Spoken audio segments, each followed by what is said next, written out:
ओम सदाशिवसमारंभां शंकराचार्यमध्यमाम् अस्मदाचार्यपर्यन्तां वन्दे गुरुपरम्पराम्। ओ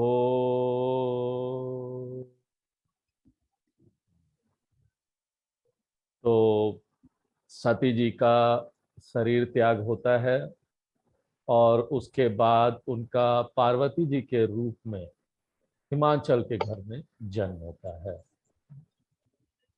और जब जन्म होता है तो यहाँ पर हिमालय में हर जगह संपन्नता भर जाती है।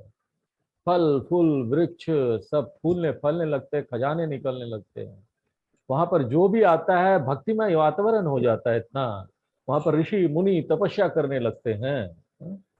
तो एक जो आध्यात्मिक रूप से बहुत शक्तिशाली व्यक्ति होता है ना, वो जहाँ रहता है उसके कारण वो पूरा जगह जो है ना बहुत सुंदर हो जाता है। भक्तिमय वातावरण आध्यात्मिक वातावरण हो जाता है। तो पार्वती जी के आने से ऐसा ही हो गया सब कुछ। तो नारद जी भी पहुंचते हैं और पार्वती जी का आगे क्या भविष्य है वो बताते हैं उनके माता पिता के पूछने पर। और सब बताने के बाद बोलते हैं कि ये तो सर्वगुण संपन्न है। हाँ, लेकिन एक दोष होगा कि इनको जो पति है ना वैसा ऐसा ऐसा ऐसा सब मिलेगा। हाँ, अगुण मंगल, हाँ, नंगा वेश में अब ऐसा कौन हो सकता है भगवान शिव के अलावा। तो वो लोग बड़े चिंतित हो जाते हैं जो उनके माता पिता होते हैं। लेकिन पार्वती जी को पता चल जाता है पार्वती जी समझ जाती है ये सारे तो दोष नहीं है, ये गुण है। हाँ, अमान, हाँ, जिसका इज्जत नहीं है, उदासीन, हाँ, यहाँ पर कोई काम धाम नहीं करता, ये सब तो जिसके माता पिता नहीं आना तो कौन शिव भगवान का माता पिता कौन। वो तो स्वयं ही सबके माता पिता। हाँ, तो ये सब समझ गई पार्वती जी, उनको समझ में आ गया लेकिन माता पिता को ये बात समझ में, क्योंकि पार्वती जी आध्यात्मिक रूप से बहुत वो माता, जगत माता, उनको क्या नहीं पता चलेगा। तो यहाँ पर वो पूछते हैं माता पिता नारद जी से कि कोई उपाय बताइए, क्या उपाय है इसका। ये जो दोष आप बता रहे हैं इसको दूर करने का, हमारी बेचारी बिटिया उसका क्या होगा, किस तरह का वर मिलेगा। आगे चलिए, अब आगे पढ़िए, 69 नंबर 2 है। निवृत्ति जी पढ़िए। Mute full.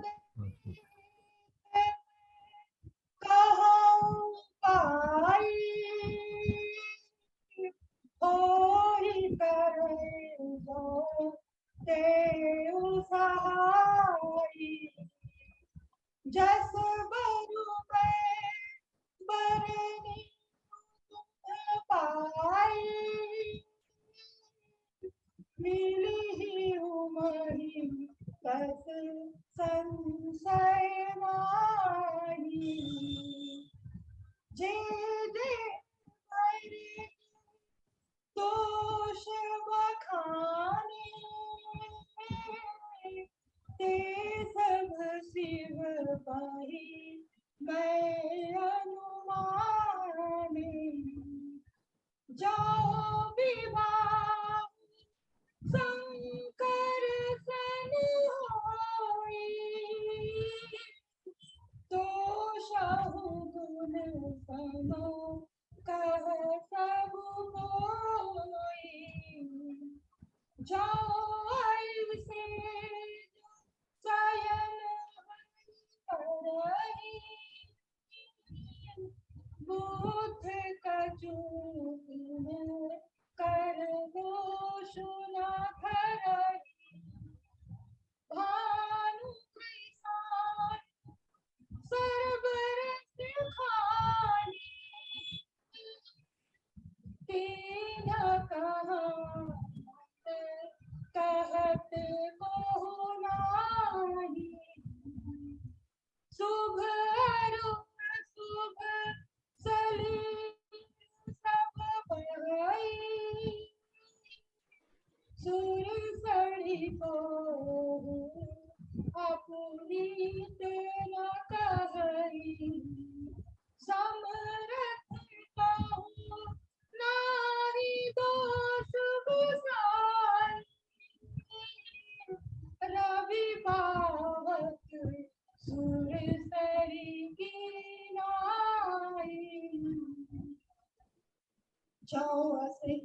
आशा करहि नर जड़ विवेक अभिमान परहि कलप भरि नरक महु जीव कीस समान। सियावर रामचंद्र की जय, पवन सुत हनुमान की जय, बोलो भाई सब संतन की जय।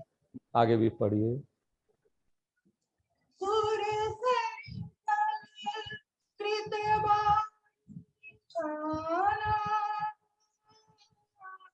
कबहु न संत करई तेहि पाना। सुर सरित पावन किसनि सही अंतरु तैसे शंभु सहज समरथ भगवान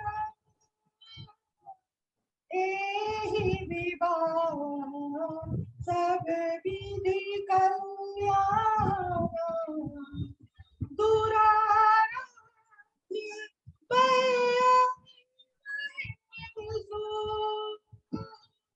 आशुतोष पुनि किए कलेसु जो तप करे कुमारी तुम्हारी भाभी होए सकहि मुरारी यद्यपि बर अनेक जग माही तेहि कहा शिव तजिहु कर नाही वरदान प्रणतानि भंजन कृपा सिंधु सेवक मन रंजन इच्छित फल बिनु शिव लहे न को जोग जप साधे अस कहि नारद सुमरि हरि गिर जहि बिलियसी होई यह कन्या जब संशय तजहु गिरी। सियावर श्री रामचंद्र की जय, पवन सुत हनुमान की जय, बोलो भाई सब संतन की जय। तो नारद जी कहते हैं कि देखिए यहाँ पर जो होना है वो अवश्य होगा। ये तो परिस्थिति है, ये होना है, अवश्य होगा। लेकिन हम यहाँ पर एक उपाय बता देते हैं। ज्योतिषी लोग होते हैं ना, उपाय बताते हैं, अलग अलग तरीके का उपाय बताएंगे। आप कोई ऐसी समस्या होती है उनके पास जाएंगे तो अच्छा ज्योतिषी जो है ना वो खूब उसमें इसका अध्ययन करके आपके जन्म पत्रिका बता देते। तो यहाँ पर नारद जी जैसे ज्योतिषी वो तो सब जानते हैं, सब अच्छा ही बताएंगे, और जो बताएंगे वो तो होगा ही होगा। तो होई करे जो देव सहाई, इसमें विधाता सहायता करे तो ये कार्य हो सकता है। तो वो बोल रहे हैं कि वर के जैसे लक्षण हमने बताए हैं वो तो उमा को अवश्य मिलेगा, जरूर मिलेगा। वर में जितने दोष बताए गए हैं वो सब हमारे विचार से शिव जी में विद्यमान है। अब बताओ शिव जी में भी दोष है क्या? लेकिन ये क्या है ना कि ये देखने वाली बात है, सांसारिक दृष्टि से सबको दोष लगता है, लेकिन जो शिव के प्यारे लोग हैं उनके भक्त उनको थोड़ी ना, उनको तो सुंदर दिखाई देते हैं। तो पार्वती जी का विवाह अगर शंकर जी से कर दिया जाए तो शंकर जी के सब लक्षण होते हुए भी दोष नहीं माने जाते, ये गुण ही माने जाएंगे। इस प्रकार क्या है, इस उपाय से उनका बचाव हो जाएगा। नारद जी हिमाचल से यही कहने आए थे कि पार्वती जी का विवाह शंकर जी से कर दिया जाए, लेकिन हिमाचल को यह बात स्वीकार नहीं होती, इसलिए पूरी भूमिका तैयार की गई, ऐसा ऐसा है, दोष होगा। हाँ? देखिए यहाँ इस कथा से पता लगता है ना कि जो आध्यात्म क्षेत्र में आगे बढ़ने वाले व्यक्ति है, संसार के लोग जो है ना वो पहले उसमें ना दोष देखते रहते हैं। अरे क्या है, लोग गुरु उरु से जुड़ गए हैं पता नहीं है, बाकी घर परिवार वाले उसे दोष देखने लगेंगे। काम धाम कुछ है नहीं, गुरु से जुड़ गए हैं और पता नहीं क्या क्या क्या करते रहते, गुरु पूर्णिमा और ये और वो। तो दुनिया वाले ना आपके अंदर दोष देखेंगे,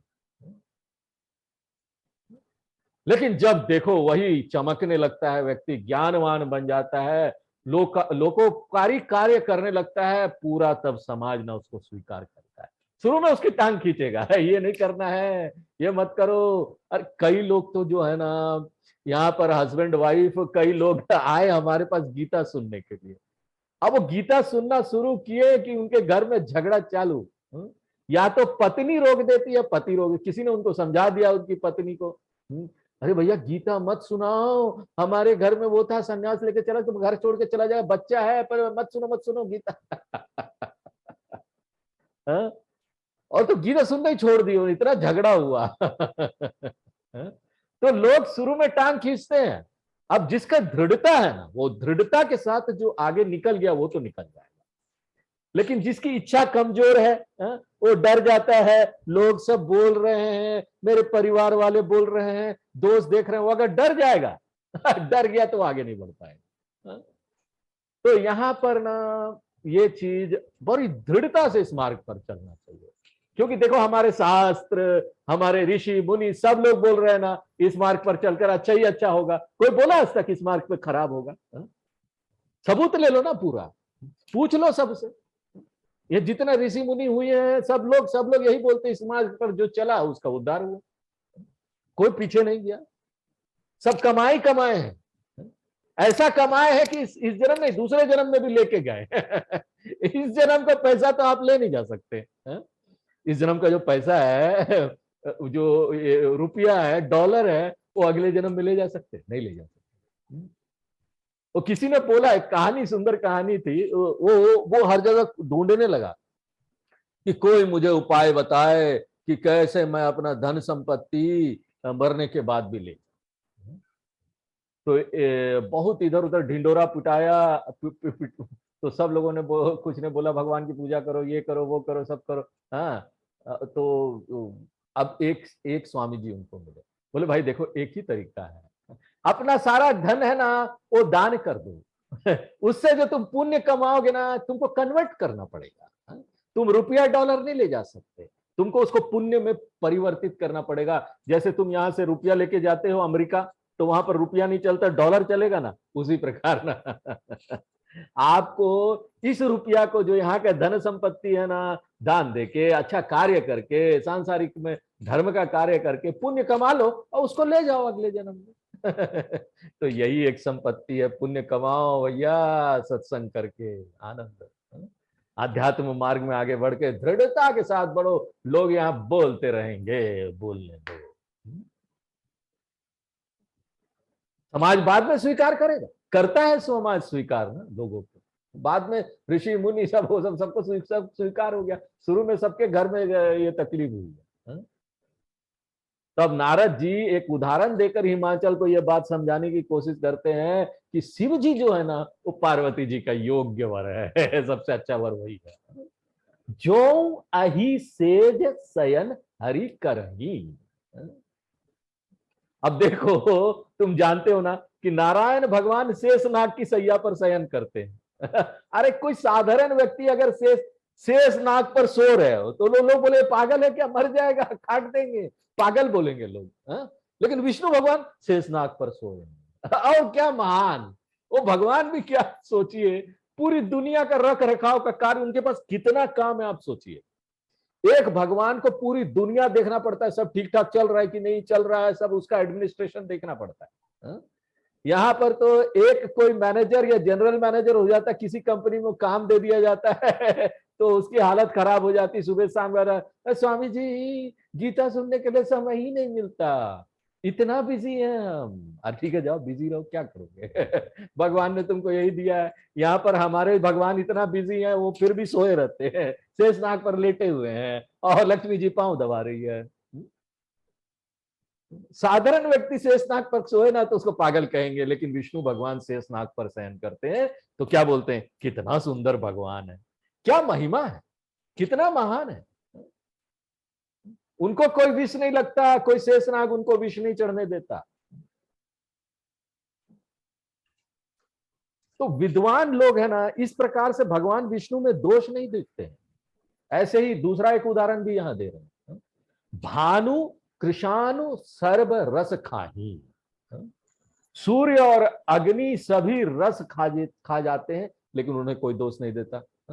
सूर्य देखो क्या करता है, अपवित्र जल का भी शोषण कर देता है, लेकिन सूर्य उससे अपवित्र नहीं होता। इसी प्रकार अग्नि में यज्ञ की आहुति डालो तो वो जला देगी, घर के कूड़े करकट में भी आग लगा दो तो वो भी भस्म कर देगी। ये सर्वभक्षी है, सबको खा जाती है, भक्षी, अग्नि भक्षी। सूर्य भी ऐसा है और अग्नि भी है, अब उनको कोई दोष नहीं देता। एक और उदाहरण देते हैं, शुभ अरु अशुभ सलील सब बही। देखिए गंगा जी भी है ना, नदी नाला, शुद्ध पानी अशुद्ध पानी सब उसमें पड़ता है। अब सरकार उसको साफ कर करके परेशान हो गई है, होता ही नहीं किसी से। इतना बड़ा बड़ा प्रोजेक्ट लगा गया, नमामि गंगे। लेकिन क्या करे, लोगों को समझ में आता ही नहीं। जितना गंदगी है वो ना सब गंगा में डाल देते। गंगा जी का पवित्रता सब क्या सोचिए क्या, जिसको हम भगवान मानते हैं उसमें जाते साथ पहले पांव डालते हैं और थूकते हैं। थू आदत इतनी खराब है, पहले फूकेंगे। यह गंगा माँ है, हम तो पांव भी नहीं रखते। हमारी संस्कृति ऐसे है कि गंगा माँ में जब जाते हैं, गंगा मैया के पास में पहले अंजुली में जल लेते हैं, सिर माथे पर लगाते हैं, मैया गलती से पांव रखना पड़ेगा, कोई चारा नहीं है, क्षमा कर देना, पांव तो रखना पड़ेगा, नहाना है तो कोई चारा नहीं है, तब जाकर पांव रखते हैं। लेकिन कोई बात नहीं, इतना सब जाने के बाद भी ना गंगा पवित्र नहीं होती, उसमें नहा लो तो पवित्रता हो जाती, पाप धुल जाते हुए। इसका सिद्धांत क्या मालूम है, जो व्यक्ति समर्थ है ना, देखो गंगा समर्थ है, मान गंगा, गंगा मां, उसमें कुछ भी चले जाए कोई दोष नहीं लगता। हमारे गुरुजी के साथ हम लोग कानपुर में गए थे, बिठूर में। बिठूर में जो गंगा, इतना गंदा, सब इंडस्ट्री का गंदगी वहां जाता है। गुरुजी भी नहाए, हम लोग भी नहा गए। कोई बात नहीं, इतना मन में शुद्धता था ना, वो गंगा जी ने हमको शुद्ध कर दिया। तो आज भी समाज में धनवान, देखो धनवान लोग भी होते हैं ना यहाँ पर, उन लोगों में भी बहुत दुर्गुण होती है, उनकी गलतियां होती है, वो लोग नहीं देखते, क्यों, वो धनवान है ना। जैसे एक्टर लोग हैं, वो लोग कुछ भी करे। एक पत्नी को छोड़ दे दूसरा शादी करे, तीन तो कुछ नहीं, उनके समाज में ये सब होता है। पैसा है, अमीर लोग, धनवान लोग है, उनको उनका कोई दुर्गुण है भी ना तो लोग देखते नहीं। अपने खुद बड़ा एक्टर है, लेकिन पता नहीं बेटा ड्रग्स लेता है, अब क्या करें, फिर भी लोग उसकी फिल्म उसको देखने के लिए, एक झलक के लिए लोग मरते हैं, एक झलक देखने के लिए उनके सामने जाना पड़ता है। ये तो सांसारिक लोगों में देखो, ये बात है, ये सांसारिक लोगों में। हाँ, सब भूल जाते हैं लोग, फिर उसकी पिक्चर आएगी लोग देखेंगे, भूल जाते हैं कि वो ड्रग्स व्रग्स सब लेता है, सब करता है। हाँ? ऐसे तो हीरो है पिक्चर में। हाँ?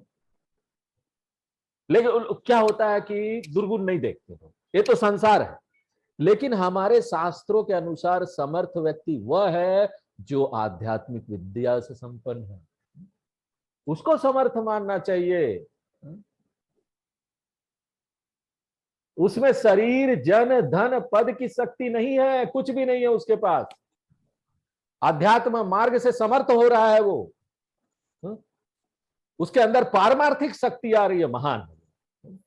ये शक्ति व्यक्ति को अजय बना देती है। समता का क्या अर्थ है मालूम है, जो समता रूपी रथ पर आरूढ़ है वो अजय है।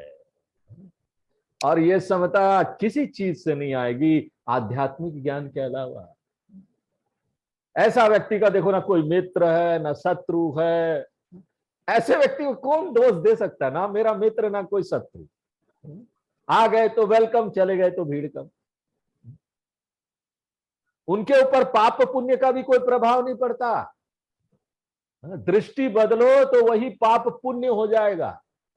थोड़ा पुरुषार्थ कर लो और दृष्टि बदल दो, जो परिस्थिति आई है तुम्हारे पास ना उसको देखने की दृष्टि बदल दो, लगेगा ही नहीं, पाप दुखी नहीं होंगे। कोई दे ही नहीं सकता हमको पाप। रवि पावक सुर सरी की नाई। सूर्य, अग्नि और गंगा जी के 3 उदाहरणों से स्पष्ट कर दिया कि समर्थ व्यक्ति यदि कोई है तो उसमें दोष नहीं माना जाता। तुलसीदास जी सावधान भी कर देते हैं क्या कि अगर कोई अज्ञानी व्यक्ति है और वो ज्ञानी का रूप धारण करने का कोशिश करे तो क्या, ऐसा नहीं करना चाहिए। बाहर से रूप आपको धारण नहीं करना चाहिए। जो अस हिसीसा करही नर जड़ विवेक अभिमान। जो व्यक्ति ऐसे है जिनको इतनी जड़ बुद्धि है, जो यह विवेक नहीं कर पाती कि किसका नकल करना है किसका नहीं, जो लोग नहीं कर पाते इसका नकल, किसका नकल करना चाहिए किसका नहीं, अभिमान, बड़े बुद्धिमान है हम भी वैसे ही करेंगे, बराबरी करना चाहते हैं, मूर्खता की बात है। ऐसे लोग कल्प भर नरक में पड़ेंगे, उनको अशुभ कर्मों का फल अवश्य भोगना पड़ेगा, बच नहीं सकते। माने क्या मालूम, कोई जीव भाव में रहते हुए अपने आप को ईश्वर यहां पर देखिए, इसलिए ना बाबा उबा लोगों को ना आजकल डर जाते लोग टीवी में आने से। टीवी में बोलते जरूर कोई गड़बड़ किया होगा, और आजकल सीरियल और ऐसे फिल्में भी लोग बना रहे हैं आश्रम उश्रम बाबा के ऊपर, कि ये लोग तो सब गड़बड़ ही करते हैं। तो देखिए आप तैयार है नहीं, आपने अपने आप को तैयार किया नहीं, आप जीव भाव में हैं। ऐसा कोई व्यक्ति है जीव भाव में है, वो अभी तैयार नहीं है, ना पढ़ाई लिखाई की, ना अच्छा से शास्त्रों को समझ रखा, ना अपने जीवन में उसको लेके आया, और उसके बाद वो नकल उतारता है बाहर से। आजकल होता ना पीआर एडवर्टाइजमेंट कर दो, विज्ञापन दे दो, भीड़ बढ़ा दो अपने शिष्यों की, तो ना लोग भी भागने लगते हैं वहां पर। और थोड़ा सा रहस्यमय कर दो, कपड़े अच्छे हो जाए, और अच्छे अच्छे वीडियो और वो सब बन जाए, ताकि लोग देख के चमत्कारी हो जाए। ऐसा व्यक्ति ना, ये नकल उतारना ये सही नहीं है। ये व्यक्ति जीव रहकर अपने आप को ईश्वर समझने की कोशिश कर रहा है। लोग बोल देते मैं ईश्वर हूं। जैसे शंकर जी शमशान का राख लपेटे हैं ना, वैसे ही शंकर भगवान की तरफ बन जाते हैं, उसका राख लपेट के नकल करते हैं। ये ठीक नहीं है। अगर नकल करना ही है ना, तो देखो हमारे जितने ऋषि मुनि लोग हैं, शास्त्रों का अध्ययन करते हैं ना, अच्छी प्रकार से तुम भी करो, नकल करो ना, उनकी तरह अच्छी तरीके से अध्ययन करो, उनकी तरह से सब देखो, उनके लक्षण क्या हो, लक्षण हमारे आंतरिक लक्षण हमारे अंदर आने चाहिए, वो नकल करो। वेदांत की ज्ञान की नकल करे जिसका वो उपदेश दे रहे हैं। दूसरे अध्याय में, गीता के दूसरे अध्याय में भगवान ने ज्ञानी के लक्षण बताए हैं। आत्मन्यव आत्मनः तुष्टः।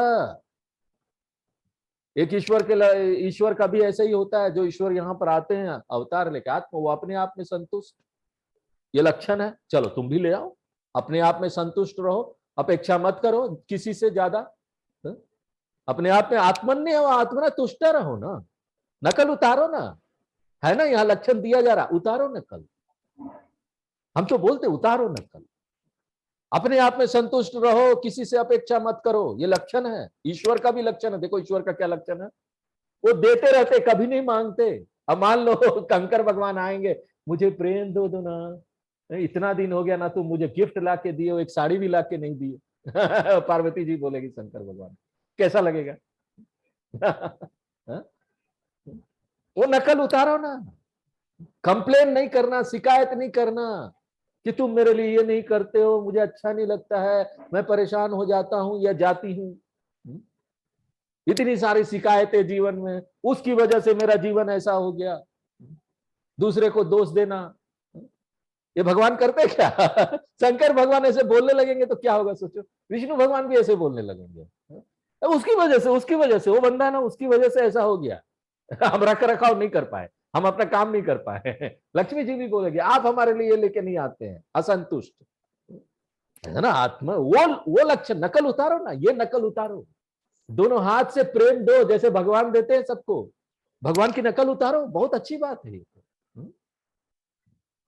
लेकिन बाहर से सब भस्म लगा लोगे और माघ का छाला पहन लोगे और ऐसे रख लोगे हम शंकर भगवान हैं और दूसरों से पांव छुआओगे, जब ये नकल ठीक नहीं है। शंकर जी के शरीर में जो भस्म लगी है ना, वो क्या पता है, वैराग्य का प्रतीक है। हमको अपने अंदर वैराग्य लाना चाहिए, शंकर जी का तत्व समझना चाहिए, उनको कोई अभिमान नहीं है। देखो सती जी बात नहीं सुनती है, उनको लगना चाहिए हाँ मैं भगवान हूं, मेरी बात नहीं सुना, मेरी बात नहीं मानी, चले गए दक्ष, जाओ जाओ तुम, कुछ नहीं बेचारे। और उन्होंने ना उनको पूरा सम्मान के साथ भेजा, पूरा सम्मान मान के साथ, जाओ जाओ। मेरा बात नहीं सुन रही, जाना चाहती, जाओ ये ले लो। कोई अभिमान नहीं। देखो भगवान को ये नकल हम उतारते क्यों नहीं है कि हमारे अंदर भी कोई अभिमान ना है। ये बात हमको समझने की कोशिश करनी चाहिए। शास्त्रों से चेक करते रहो अपने आप को, लक्षण आ रहे हैं मेरे पास क्या? शास्त्र हो, गुरु भी बताएंगे आपको लक्षण आ रहे हैं क्या, और गुरु बताए तो सुनो उसको अच्छी प्रकार से और समझने का प्रयत्न करो कि ये लक्षण क्या है, ईश्वर के भगवान के लक्षण क्या है जो मेरे अंदर आना चाहिए और जो नहीं है। जीव के लिए यही कल्याणकारी मार्ग है, इसी से कल्याण होगा। देखो नारद जी यहाँ पर आध्यात्म विद्या का मुख्य सिद्धांत बता रहे हैं कि जीव न ईश्वर के समान नहीं हो सकता। तत्वतः जीव और ईश्वर एक है, परंतु उपाधि भेद से दोनों में अंतर है। वेदांत के अनुसार वही एक परब्रह्म परमात्मा जो सच्चिदानंद स्वरूप है, वही परमात्मा समष्टि माया के उपाधि से ईश्वर है और अविद्या के उपाधि से वही जीव है। इसी बात को ध्यान में रखकर दृष्टांत के द्वारा तुलसीदास जी काव्यात्मक भाषा में कैसे समझाते हैं, देखें। सुरसरी जल कृत बारुली जाना, एक तो गंगा जी का वह जल है, जल की धारा है, और एक मदिरा है, शराब, उसमें भी जल है, मदिरा में भी जल है, और तत्व से दोनों ही जल है। एक जगह शराब में जल पहुंचकर अपवित्र हो गया, जल शराब में डला तो अपवित्र हो गया, लेकिन गंगा जी क्या, सुरसरी, उनका जल शुद्ध जल है, पवित्र जल है। शराब हो गया जीव की तरह से और गंगा जी हो गए ईश्वर की तरह से। संत महात्मा शराब का सेवन नहीं करेंगे, भले ही वह गंगा जी के जल से बनाई गई हो, लेकिन उसी शराब को गंगा जी में फेंक दो तो गंगा जी अपवित्र नहीं हुई, गंगा जी फिर भी पवित्र है, हम उसी जल का पान करेंगे। और लोग फेंकते हैं आज के डेट में भी। उसमें कितनी सारी चीजें जाती, हम पी जाते हैं। इतना महान, इतना मन में हमारे लिए श्रद्धा है ना हम लोगों के मन में गंगा जी को लेकर, कि देखते नहीं है, वहां पर दिखाई नहीं देता, गंदगी उंदगी और कुछ होता भी नहीं है। सब चला जाता है। ईश अनीश ही अंतर तैसे, देखिए जीव और ईश्वर में यही अंतर है, गंगा जी और शराब। जीव अविद्याग्रस्त है, वो उसको अविद्या, उसको ज्ञान नहीं है, वो गलत गलत धर्म अधर्म दोनों काम करता है, उसके बंध जाता है, शुभ शुभ कर्म में बंध जाता है। इसलिए जीव भाव क्या है, निंदनीय है। जीव भाव में रहेंगे ना तो लोगों की निंदा आपको मिलते रहेगी, यहाँ पर अप एंड डाउन, लाभ हानि, अच्छी खराब परिस्थिति, ये सब चलता रहेगा। लेकिन ईश्वर जैसी शुद्धता, पवित्रता, महानता जीव में नहीं है। यदि यह जीव ईश्वर की आराधना करते हुए ईश्वर से मिलकर एक हो जाए ना, हम एक जीव ईश्वर से मिलकर एक होना चाहते, ये ऐसे है जैसे आपने शराब को गंगा जी में फेंक दिया, ये शराब है जी, उसको गंगा जी में फेंक दिया। तो बारूनी यानी जो मदिरा है, जो ये शराब है, वो उसका दोष गंगा जी में मिलकर समाप्त हो गया। जीव ईश्वर में मिल गए तो जीव का जितना भी कर्म का बंधन है, पाप आदि सब समाप्त हो गए, यही जीव निर्मल हो जाता है। कई लोग ना होना ही नहीं चाहते, एक जीवन भर बोलते रहेंगे ना हम भगवान के जैसे कैसे हो सकते हैं, डरते हैं, भगवान के जैसे होने में डरते हैं। और मेहनत भी नहीं करना चाहते, उनको मालूम है भगवान के जैसा बहुत बड़ा होना पड़ेगा, सबको प्रेम देना पड़ेगा। हाँ? तो कौन करेगा वो, ऐसे ठीक है ना। दिन भर चुका है पीएनपीसी, पर निंदा पर चुगली पर चर्चा, वो सब करते रहेंगे और उसके बाद अपने आप को हमेशा छोटा मानते रहेंगे। एक होना चाहो ईश्वर से, ईश्वर इसीलिए तो है। ईश्वर के इतने सारे गुण हम लोग क्यों बताते, इसलिए तो बताते ये गुण आप में भी आए, जीव निर्मल हो जाए। ईश्वर का गुण आएगा तभी जीव निर्मल होगा, नहीं तो एक छोटा छोटा व्यक्ति बना रहेगा हमेशा के लिए। और जीव ना ये अज्ञान के कारण ही ईश्वर से भिन्न है, यही अज्ञान के कारण तो नहीं जाता ध्यान उधर। देखिए ईश्वर के समान तो नहीं कहा जा सकता जीव को, लेकिन तत्वतः जीव और ईश्वर एक ही है। जीव और ईश्वर का भेद बताने के बाद नारद जी फिर मुख्य बात पर आ जाते हैं, क्या बोलते हैं, शंभु सहज समर्थ भगवान। शंकर जी समर्थ हैं, उसमें जो दोष कहे जाते हैं वो दोष नहीं है। जैसे गंगा जी समर्थ है ना, कोई भी दोष हो, दोष नहीं होता, गुण ही है। ऐसे कोई नॉर्मल आदमी है यहाँ पर लखनऊ में भीड़ भाड़ में अगर मृगछाला पहन के निकल जाए, बोले अरे कौन जा रहा है पागल हो गया पागल। यहाँ पर सब ना पैंट शर्ट पहन के घूमना है ना नहीं तो, लेकिन देखो समर्थ व्यक्ति, भगवान शिव ईश्वर, उनके लिए मत देखो, वो दोष नहीं रहता, वो तो गुण हो जाता। इसलिए यही विवाह सब विधि कल्याण। ये जो विवाह है ना, ये सब विधि से कल्याण इसका होने वाला। पार्वती जी का विवाह शंकर जी से हो जाता है तो सब प्रकार से कल्याणकारी सिद्ध होगा, इसमें कोई अनर्थ नहीं होने वाला। दुराराध्य पे अहि महीषु, लेकिन क्या बात है भाई देखो शंकर जी को प्राप्त करने के लिए आराधना करना बड़ा कठिन है, कठिन काम है, बड़ी कठिन आराधना से वो प्रश्न होते हैं। जैसे भगवान शंकर जी बहुत जल्दी संतुष्ट होने वाले नहीं है, ऐसा बोल रहे हैं। यहाँ पर दुराराध्य और आशुतोष, दो विपरीत गुण एक साथ एक ही व्यक्ति में, कैसे बताइए। दुराराध्य मुश्किल है शंकर जी को प्राप्त होना, आशुतोष आराम से प्राप्त हो जाते, ये दोनों कैसे हो सकते हैं, शंका हो सकती है। देखिए इसका तात्पर्य यहां है कि यहां ये है ना, शंकर जी दुराराध्य यानी ऐसे लोगों को प्राप्त करने बहुत कठिन है जो ना विषय दुनिया में लिप्त है विषय भोग में लिप्त रहते हैं, स्वार्थ और अहंकार में पड़े हुए हैं लोग, उसी की चर्चा करते रहते, भैया छोड़ो ना, जाने दो, कोई काम का नहीं है वो, क्यों इतना सोच में पड़े हो इस अहंकार और स्वार्थ को लेकर, दूसरों का क्या हो रहा है क्या नहीं, अपना उद्धार करो पहले। देखिए जो तपस्वी लोग हैं, इंद्रिय निग्रह मनोनिग्रह, हम लोग अभी पढ़ रहे हैं ना गीता में, इंद्रिय निग्रह, कहाँ देखो पूरे शास्त्रों में ये बात बताई गई है, आपको इंद्रिय निग्रह मनोनिग्रह करना ही पड़ेगा, तब जाकर ना मन शांत होता है। इंद्रिय निग्रह मनोनिग्रह, ऐसे जो करने वाले लोग हैं ना, भगवान शंकर जी के प्रति समर्पित है, उनके लिए शंकर जी कैसे आशुतोष, आशुतोष यानी तुरंत प्रसन्न हो जाएंगे, जाओ मांगो भगवान से तुम्हारा काम हो जाता है, शीघ्र प्रसन्न होने वाले। यहां कलेशु जो बोला जाना है उसका अर्थ तपस्या से है, जो तपु करे कुमारी तुम्हारी इसलिए यदि तुम्हारी पुत्री तपस्या करे तो शंकर जी प्रारब्ध के दोषों को भी मिटा देने वाले। त्रिपुरारी माने जो जीव शंकर जी की आराधना करते हैं, शंकर जी की कृपा से उनका तीनों शरीर से छुटकारा होकर वे आत्म भाव को प्राप्त हो जाते हैं। क्या क्या है तीन शरीर?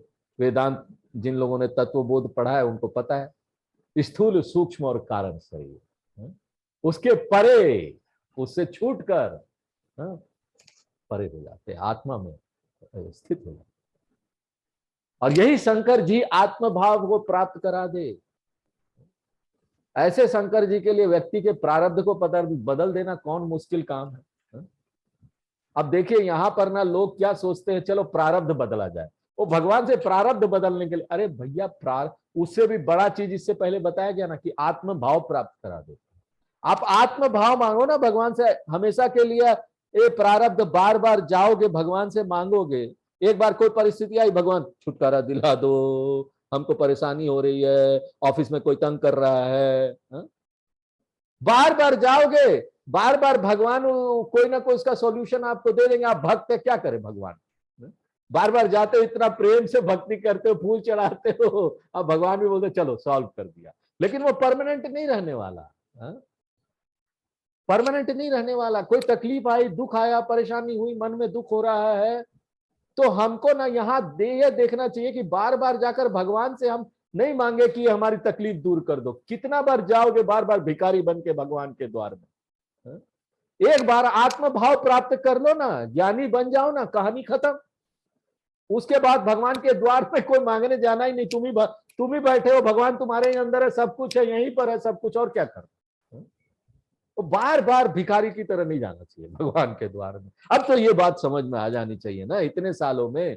देखिए बहुत अगर दिक्कत है ना, तो आप भगवान से मांगिए कि मेरा ये परेशानी ठीक कर दीजिए, क्योंकि उसके कारण आप आध्यात्म मार्ग में आगे नहीं बढ़ पा रहे हैं, तब तो ठीक है। लेकिन छोटी छोटी चीजों के लिए ना नहीं जाना चाहिए कि हर चीज में भगवान से मांग रहे मेरी ये परेशानी दूर कर दीजिए।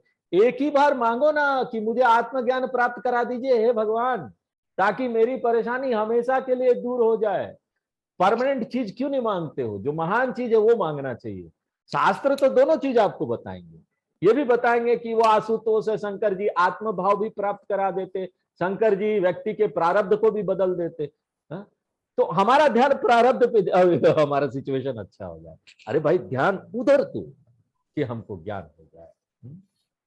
देखिए नारद जी यहाँ पार्वती जी के गुरु बन गए, और जैसे गुरु का धर्म है शिष्य के मन में परमात्मा के प्रति विश्वास उत्पन्न करना, परमात्मा का ठीक ठीक ज्ञान देना, जिससे शिष्य अपने व्याधियों से छूटकर परमात्मा को प्राप्त कर ले। उनको वहां तक पहुंचाना गुरु का काम होता है। इसलिए गुरु कभी कभी कठोर शब्दों का भी प्रयोग करते हैं। जैसे शंकराचार्य जी ने भज गोविंदम लिखा, बड़ा कठोर है उसमें सब कठोर कठोर बातें हैं। ये तुम्हारा काम नहीं आने वाला है, ना माता पिता ना कुछ, पत्नी भी तुम्हारे देह को देख के डरेगी, जब मृत्यु हो जाती है तो ऐसा क्यों कर रहे हो, भगवान को याद करो। ये सब कठोर बातें वहां पर की गई है।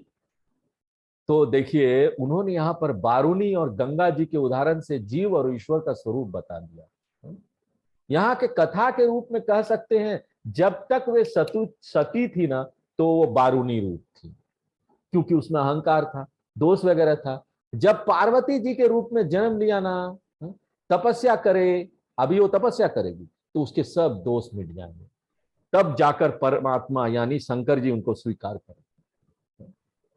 देखिए तप के द्वारा परमात्मा प्राप्त करना बड़ा कठिन है, अपने आप होता नहीं है। इसलिए एक जीवित गुरु चाहिए जो आपको हर क्षण मार्गदर्शन देता रहे। फोटो के द्वारा भी आप नहीं कर सकते। यहाँ बड़े बड़े गुरु हैं, फोटो आप सामने रख ले और वो गुरु आपको मिलते ही नहीं है। इतने दूर स्टेज में बैठे हुए भीड़ लगी हुई है और वहीं से दीक्षा दे दे रहे हैं, और उसके बाद मिलने के लिए समय मांगो तो गुरुजी तो पूरी दुनिया में घूम रहे हैं, उनके पास समय कहाँ है? आपका मार्गदर्शन करने के लिए उन गुरुजी के पास समय नहीं है।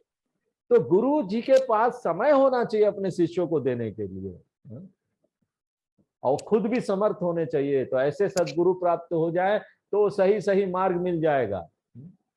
वो देखेंगे कि परमात्मा तो अपने हृदय में ही विद्यमान है, वो बाल बोल बोल के करा देंगे, बार बार मिल मिल के समझ में आ जाता है इसकी परेशानी कहाँ है। हृदय में विद्यमान है परमात्मा, देखो। उनके लिए परमात्मा प्राप्त करना जितना सुगम है उतना सुगम कुछ भी नहीं। इसलिए यहाँ पर नारद जी जो पार्वती जी के लिए गुरु का काम कर रहे हैं, वो हिमाचल को समझा रहे हैं कि तुम अपनी पुत्री को समझाओ कि वो तपस्या करे। प्रारब्ध भौतिक साधनों से नहीं मिटता, उसके लिए परमार्थिक साधन जुटाने पड़ते, तपस्या करने पड़ते। यद्यपि वर अनेक जग माही। देखिए, यद्यपि संसार में वर तो बहुत से हैं, परंतु इसके लिए ना शंकर जी को छोड़कर दूसरा कोई और नहीं है। ये पार्वती जी है, शंकर जी इनका वर है। देखिए, गुरु का भी अब काम है कि शिष्य के हृदय में अनन्यता लाए। हाँ? इष्ट नहीं बदलना चाहिए। किसी को कोई भगवान पसंद है ना, तो गुरु उसी पसंद से चलते हैं। आपको जो भगवान पसंद है, जिस भगवान को आप पसंद करते हैं, उसी भगवान में गुरु को उसकी भक्ति बढ़ानी चाहिए, उसी से वो आगे बढ़ सकता है। अगर आप उसको बदल देंगे, नहीं नहीं नहीं, तुमको ये देवी माँ पसंद नहीं तो शंकर भगवान को करो, उसके लिए परेशानी हो जाएगी। क्योंकि उसके लिए तो पहले से मन में एक हृदय में सब लोग देखिए अपने संस्कार लेके आते हैं। इतने सारे भगवान हिंदू धर्म में क्यों है? लोग दूसरे धर्म के लोग निंदा करते हैं इनके लिए, इनके तो कितने भगवान, इतने करोड़ देवी देवता। अरे उतने करोड़ तरह के लोग भी तो हैं, उतने करोड़ मन वाले लोग भी तो हैं। अलग अलग मन वाले लोग हैं यहाँ, सबको अलग अलग भगवान चाहिए। किसी को बंसी बजाता हुआ कृष्ण भगवान पसंद है, किसी को देवी माँ का रूप पसंद है, किसी को शंकर भगवान पसंद है, भोले भाले कुछ जैसे तैसे कपड़ा पहन लिया आ गए ऐसा पसंद है। तो अब क्या कर लोगे बोलो? लोग अलग अलग है ना, तो सबको अलग अलग भगवान चाहिए ना। ये एक देखो बहुत बड़ा मनोविज्ञान है, साइकोलॉजी। जो जैसा है उसको ऐसा कोई साथी मिल जाता है, उसका ईश्वर मिल, और फिर उसी के गुण उसमें आने लगते हैं। धीरे धीरे करके साधना करते हुए ना वो गुण उसमें आने लगते हैं। और हमारे सभी भगवान के गुण इतने अच्छे हैं ना, आप अच्छे ही बनोगे किसी को ले लो यहाँ झगड़ा करने का कोई बात नहीं कि कौन भगवान बड़ा है। हा? तो आगे बोलते हैं, बरदायक प्रण तारति भंजन। शंकर जी की शरण में जो आता है ना, वे उसको दुखों का भंजन करने वाले, दुखों को एकदम काट देते। शंकर जी कृपा समुद्र है, सेवकों के मन को सुख देने वाले हैं। उपासक के मन में विश्वास रखना चाहिए कि हमारे जो इष्ट देव है ना, उसको विश्वास रखना चाहिए, हमारे इष्ट देव है तो हमारे सब दुखों को दूर कर कर सुख प्रदान कर सकते हैं। उनको भगवान के प्रति अनन्य भाव, शरणागति, अपार कृपा और विश्वास रखना चाहिए। केंद्रित हो जाना चाहिए अपने भगवान, इतना पकड़ लो ना उनके पाव, छोड़ो ही मत। हमको आत्मज्ञान चाहिए, नहीं दोगे तो मैं छोड़ूंगा नहीं भगवान आपको। अब वो बोले यार छुड़ाना इसको तो दे दो आत्मज्ञान चलेगा नहीं। तो वो एक अच्छा गुरु दे देंगे, समय दे देंगे, आपको अवसर मिल जाएगा, ये कथा सुनने का अवसर मिल जाएगा, आपको गीता सुनने का अवसर मिल जाएगा, सब मिल जाएगा। क्योंकि आत्मज्ञान इसी से प्राप्त होने वाला है ना तथास्तु करके नहीं, मेहनत करना पड़ेगा। भगवान आपको वातावरण देंगे, वो तथास्तु कर कर भगवान आपको नहीं दे सकते। अगर ऐसा होता तो वो सबको दे देते, वो नहीं कर सकते ऐसा।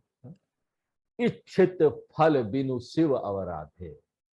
व्यक्ति कितनी ही तपस्या करते रहे, किंतु जब तक भगवान शंकर जी की उपासना कर कर उनकी प्राप्ति नहीं करता, तब तक इच्छित फल नहीं प्राप्त कर सकता। आस कही नारद सुमीरी हरि, गिरजहि दीन आशीष। इस प्रकार से नारद जी ने उपदेश देकर अपने इष्ट देव को स्मरण किया, पार्वती जी को आशीर्वाद दिया। देखिए, शास्त्रों के अनुसार आशीर्वाद देने का यही तरीका है, पहले परमात्मा का स्मरण किया जाए, परमात्मा बुद्धि लाओ, फिर आशीर्वाद देना चाहिए। हमारे गुरु लोग भी जब आशीर्वाद देते हैं ना, तो वो लोग पहले अपने गुरु को याद करते हैं। सदा शिव समारंभम, शंकर भगवान से चला आया ना, उसके बाद शंकराचार्य जी सबको याद करते हैं, अपने आप को उसमें रखकर फिर किसी को आशीर्वाद देते हैं कि भैया ये आशीर्वाद तो वहां से आ रहा, मेरा कुछ नहीं है।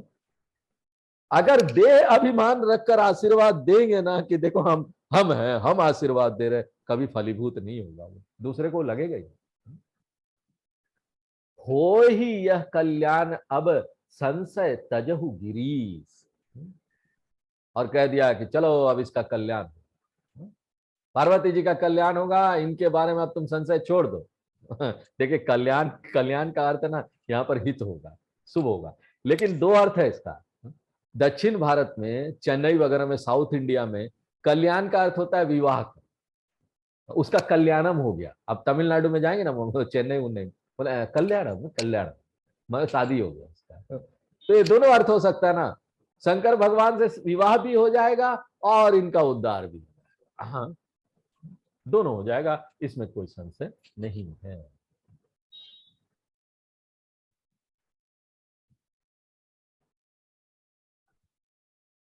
हाँ, श्रद्धा, आगे पढ़िए। कही अस ब्रह्म भवन मुनि गयू। श्रद्धा, जी। हाँ पढ़ी। पहले आप पढ़े जी। कही अस ब्रह्म भवन मुनि गयू, आगिल चरित सुनहु जस भयू। पति ही एकांत पाई कह मैना, नाथ न मैं समुझे मुनि बैना।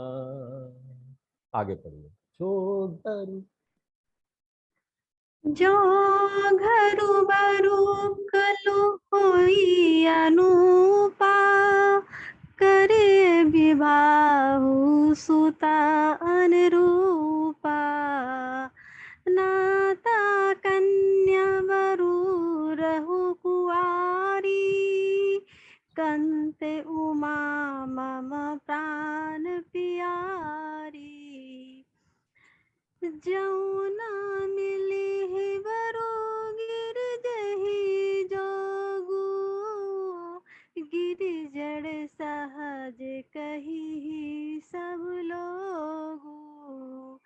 सोई विचारी पति करहु विवाहु, जेहि न बहोरी होई उरदाहु। अस कहीं परी चरण धर सीसा, बोले सहित सनेह गिरीसा। बरु पावक प्रगटय सस माही, नारद वचनु अन्यथा नाही। प्रिया सोचु परिहरहु, सबु सुमरहु श्री भगवान। पार्वती ही निर्मयु जेहि, सोई करहि कल्याण। सियावर रामचंद्र की जय, पवन सुत हनुमान की जय, बोलो भाई सब संतन की जय। आगे भी पढ़िए। अब जाऊं तुम्हि सुता परने हो, तो अस जाई सिखावनु देहु। करई सो तपु जेहि मिली महेशु, आन उपाय न मिटेहि कलेसु। नारद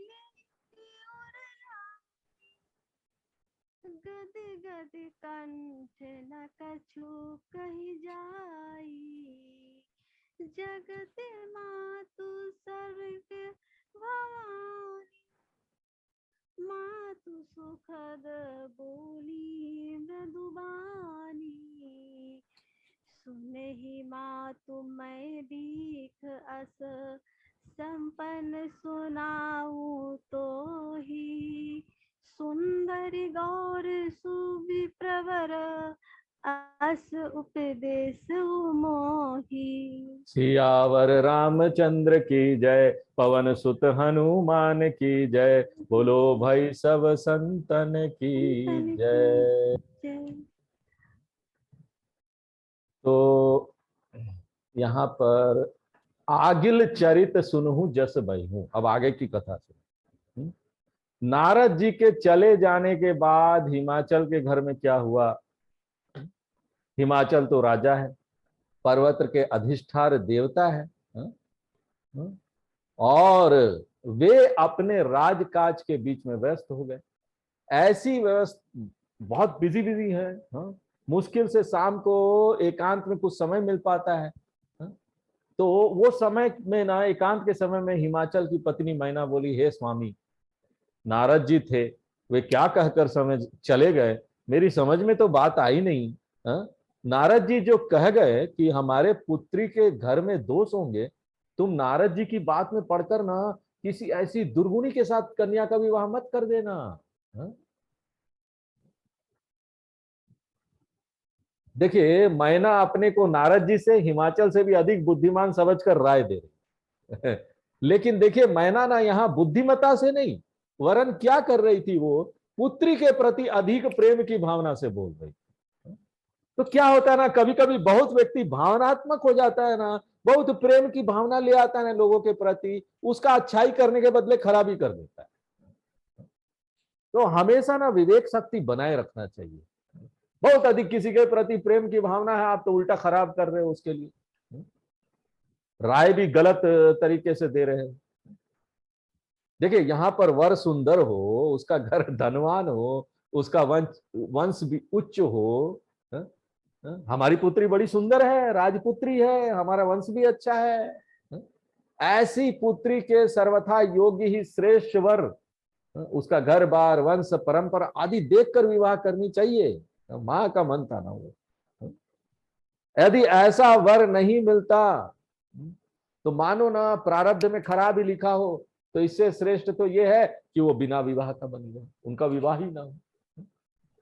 कंत उमा मन प्राण प्यारी, हे स्वामी, हमारी पुत्री हमें प्राणों के समान प्रिय है। पार्वती जी देव कोटि की है, देवी है वो तो।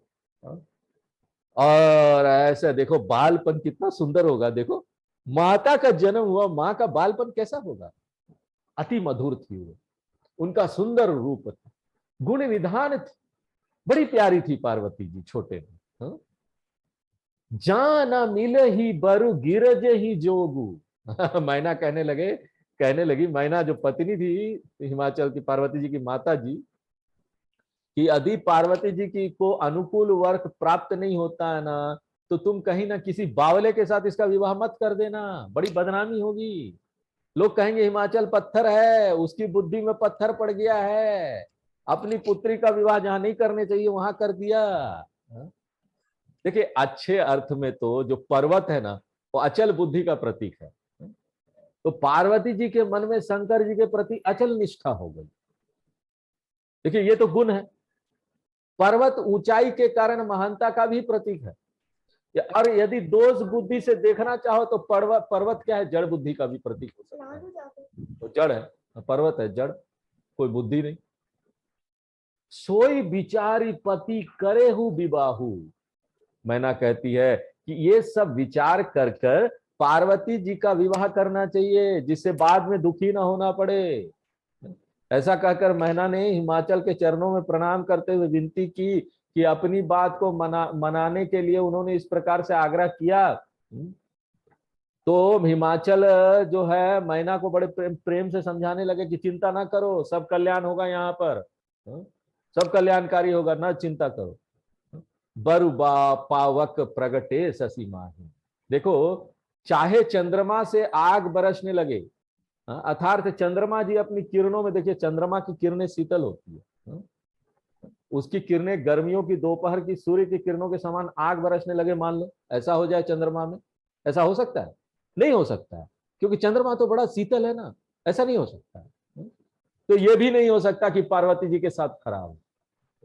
यहां पर असंभव बात संभव हो जाए, चंद्रमा से आग बरसने लगे, लेकिन नारद जी वचनु अन्यथा नहीं, नारद जी के वचन सत्य ही सिद्ध होंगे, वे झूठ सिद्ध नहीं हो सकते। इसके मायने क्या है कि शंकर जी मिलने वाले हैं और कुछ नहीं हो सकता, इसलिए अब संशय उनसे मत करो, मान लो, इसको स्वीकार कर लो। प्रिया सोचू परिहरहु सबू सुमिरहु श्री भगवान, इसलिए धैर्य रखो, सब सोच छोड़ो, भगवान का स्मरण करो।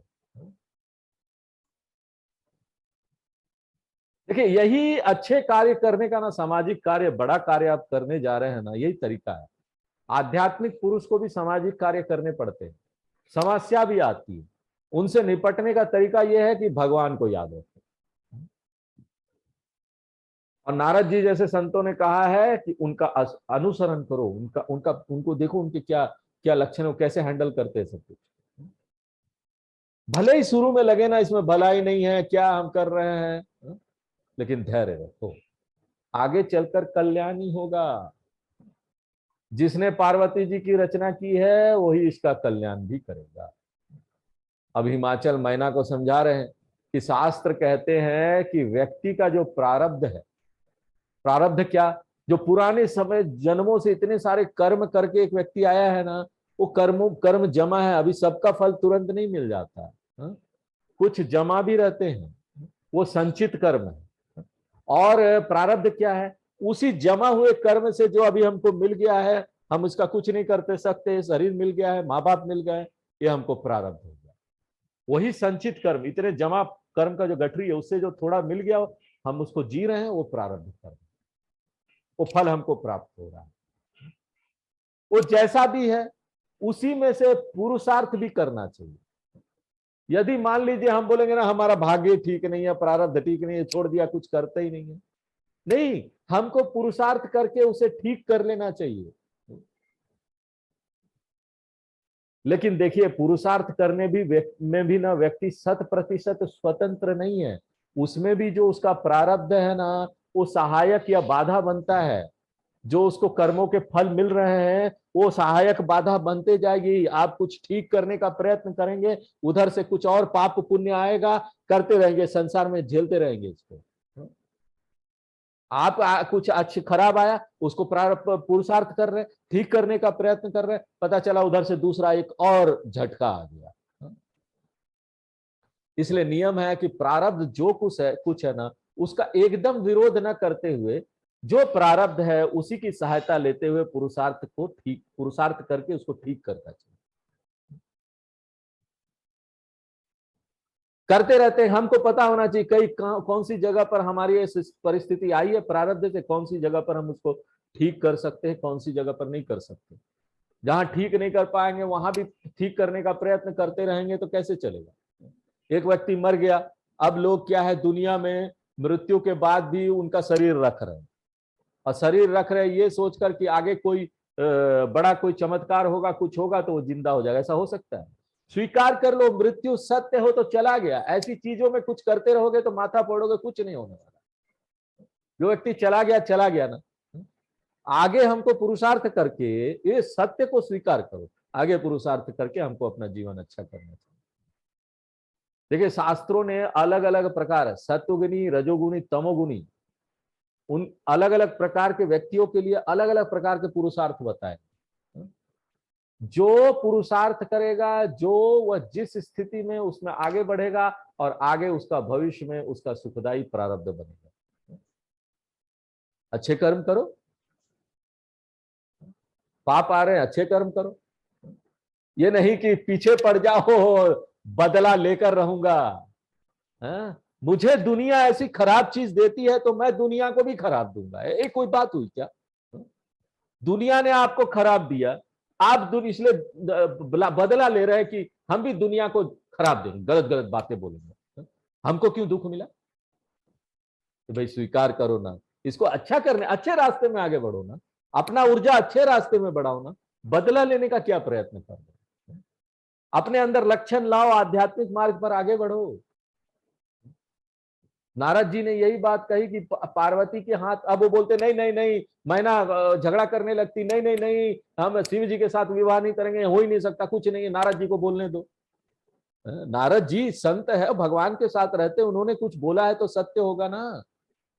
इसी प्रकार जीवन में भी कई चीजें हैं जो हम जानते हैं ये सत्य है, इसको कुछ नहीं किया जा सकता। उस रास्ते पर आगे मत बढ़ो, ऐसे रास्ते पर आगे बढ़ो जहां कुछ किया जा सकता है। जैसे सबने स्वीकार, हिमांचल ने बोला सब स्वीकार करो, ये नारद जी की बात है, उनको पति के रूप में मिलेगा और शंकर जी ही मिलेंगे, शंकर जी से ही इनका विवाह होगा। प्रारब्ध भी पूरा हो जाएगा, यही प्रारब्ध है, यही उनका लिखा हुआ है और भाग्य में यही होगा। और जो गुण है, जो दोष है ना, वो गुण में बदल जाएगा। लेकिन यहाँ पुरुषार्थ करना पड़ेगा। आगे क्या पुरुषार्थ है वो बताएंगे, क्या मेहनत करना है। बिना मेहनत के कुछ नहीं मिलता। यहाँ पर आध्यात्म मार्ग में भी बिना मेहनत के कुछ नहीं मिलता, बहुत मेहनत करना पड़ता है। क्लेश से बच जाएगी अगर ये पुरुषार्थ करेगी तो। हिमाचल ने कहा कि हम भी नारद जी की बात से सहमत है कि प्रारब्ध से छुटकारा पाने को पुरुषार्थ ही उपाय। अगर आप इस प्रारब्ध से छुटकारा प्राप्त करना चाहते हैं तो पुरुषार्थ करिए, और सही मार्ग में सही दिशा में पुरुषार्थ करिए। वो बदला लेने वाली दिशा में पुरुषार्थ मत कीजिए कि हमको किसी ने कुछ किया, मैं दुनिया से बदला लूंगी, दुनिया को कड़वाहट दूंगी या दूंगा, दुनिया ने मुझे ऐसा किया मैं दुनिया को कड़वाहट दूंगी या दूंगा। नहीं, ऐसा नहीं करना है। दुनिया के साथ हम फिर भी प्रेम देंगे तो उसमें उद्धार किसका होगा? हमारा खुद होगा ना। जैसे हम, दुनिया ने हमको खराब दिया लेकिन हम दुनिया को प्रेम देंगे, अच्छा बोली रखेंगे, अच्छी चीजें करेंगे, धर्म का काम करेंगे, हमारा अंदर से उद्धार होने लगेगा, हमारा पाप ही मिट जाएगा। और देखिए, मेहनत करने के लिए तप करना पड़ता है, बिना तप के यहाँ कोई पुरुषार्थ नहीं होता। इसलिए नारद जी ने कहा कि पार्वती जी को तप करना चाहिए। इसका अर्थ है तप के द्वारा पुरुषार्थ करना चाहिए। अब हिमांचल मैना से कहते हैं, अब जो तुम ही सुता पर ने हो, तुम्हें पुत्री से बहुत अधिक प्रेम है ना, उसे जाकर ये शिक्षा दो कि वो तपस्या करे, जिससे शंकर जी उनको वर के रूप में प्राप्त हो जाए। वर के जो दुर्गुण नारद जी ने बताए हैं वो शंकर जी में नहीं होंगे, समस्या का समाधान हो जाएगा। उन दोषों से बचने का केवल एक ही उपाय है कि शंकर जी को प्राप्त करने का प्रयास करें, अन्य कोई उपाय नहीं है। नारद बचन सगर्भ सहेतु।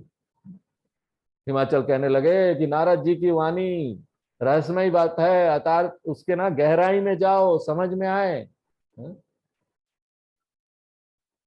उसमें कारण भी है, उसमें तर्क भी है, अतर्क तार्किक नहीं है। हमारे शास्त्र भी जो बात बोलते हैं ना, हमारे गुरु लोग बोलते हैं, कोई भी बात अतार्किक नहीं है, सबके पीछे कोई ना कोई कारण है।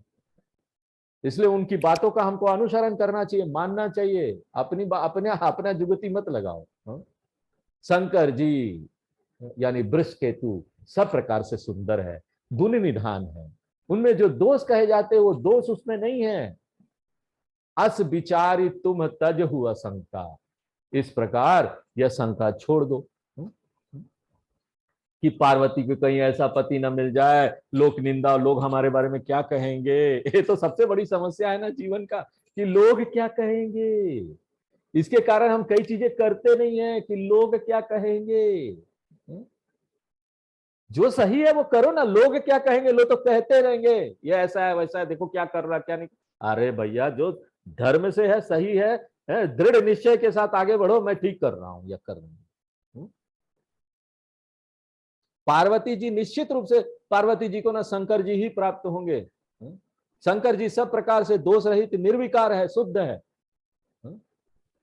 मैना को यह बात समझ में आ गई। देखो, पुण्य की बात है, मैना को भी समझ में आ गई।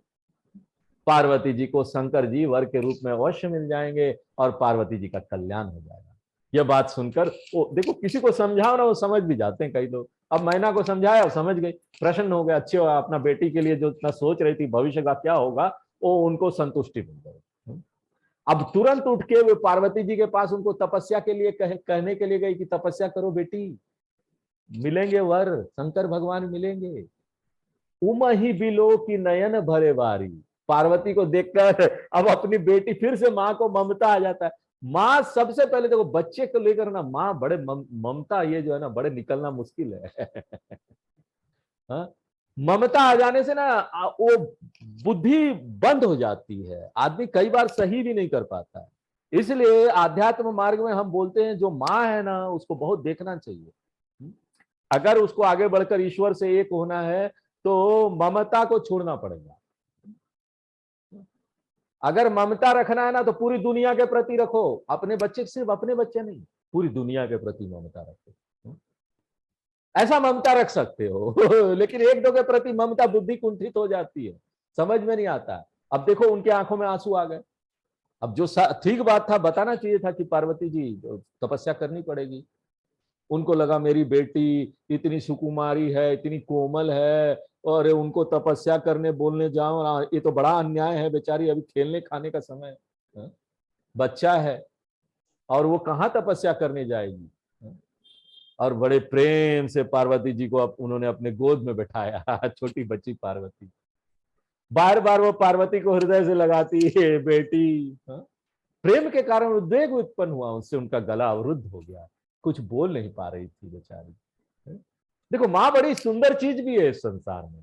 अब आध्यात्म की हम लोग को वैराग उराग लाना पड़ता है आगे निकलने के लिए, लेकिन देखो तो अगर सांसारिक दृष्टि से देखो तो दुनिया में सबसे ऊंचा दर्जा माँ का ही है।